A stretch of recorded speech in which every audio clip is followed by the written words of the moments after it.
हरे कृष्णा। आप सभी का स्वागत है आपके अपने चैनल आस्था, श्रद्धा और भक्ति में।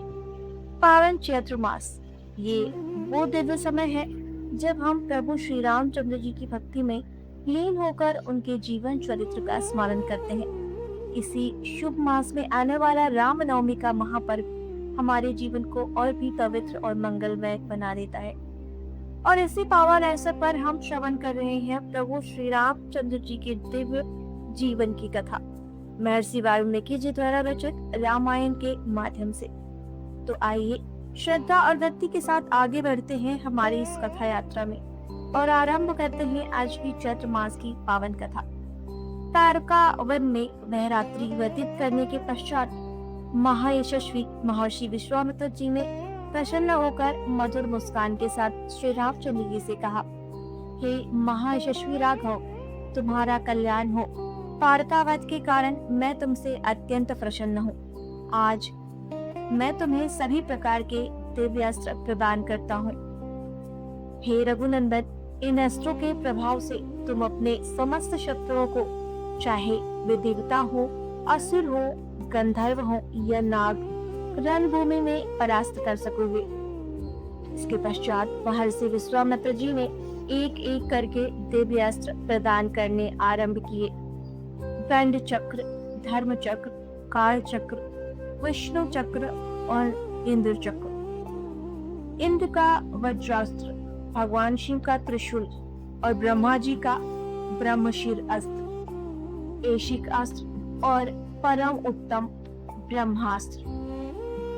मोदकी और शिखरी नाम के दिव्य गदाएं, धर्मपाश, कालपाश और वरुणपाश, अश्नि, पिनाक, नारायण अस्त्र, अग्नि अस्त्र, वायव्यास्त्र, हर्षिरा, क्रौंच, कंकाल, मूसल, कपाल, किंकिनी, सम्मोहन, प्रस्रापन, शमन, सौम्यास्त्र, मादन अस्त्र, मानवास्त्र, मृहनास्त्र, तामस, सौमन, संवर्त, मौसल, सत्य और मायामय अस्त्र।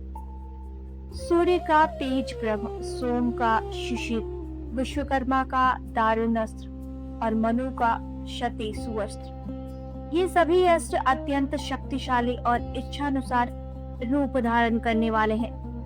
इतना कहकर महर्षि विश्वामित्र जी ने विधि पूर्वक उपदेश दिया और जैसे ही उन्होंने जप आरंभ किया, सभी दिव्य अस्त्र स्वयं प्रकट होकर श्री राम के समक्ष उपस्थित हो गए।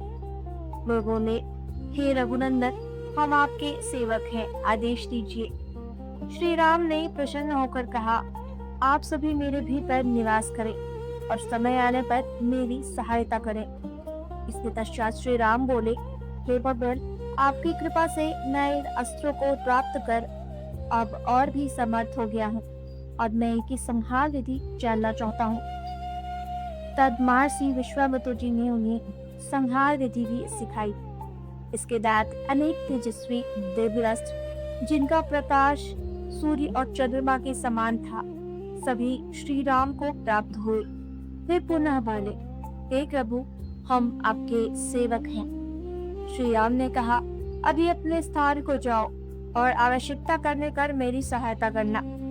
इसके पश्चात श्री राम ने आगे बढ़ते हुए पूछा, हे भगवान, सामने जो यह घना और सुंदर वन दिखाई दे रहा है, ये कौन सा स्थान है? यह स्थान अत्यंत मनोहर है। पक्षियों की मधुर ध्वनि और मृगों का समूह इसे और भी सुंदर बना रहा है। कृपया बताइए, यह किसका आश्रम है जहाँ मुझे यज्ञ की रक्षा करनी है?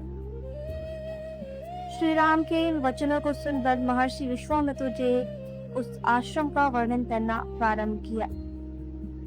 और आगे क्या हुआ, ये हम जानेंगे चैत्र मास कथा श्रृंखला की अगली कड़ी में। अगर आपको यह कथा पसंद आ रही है तो वीडियो को लाइक करें, शेयर करें और हमारे चैनल आस्था, श्रद्धा और भक्ति को जरूर सब्सक्राइब करें। आप सभी पर प्रभु श्री राम की कृपा बनी रहे। मिलते हैं अगली कथा में, तब तक के लिए हरे कृष्ण।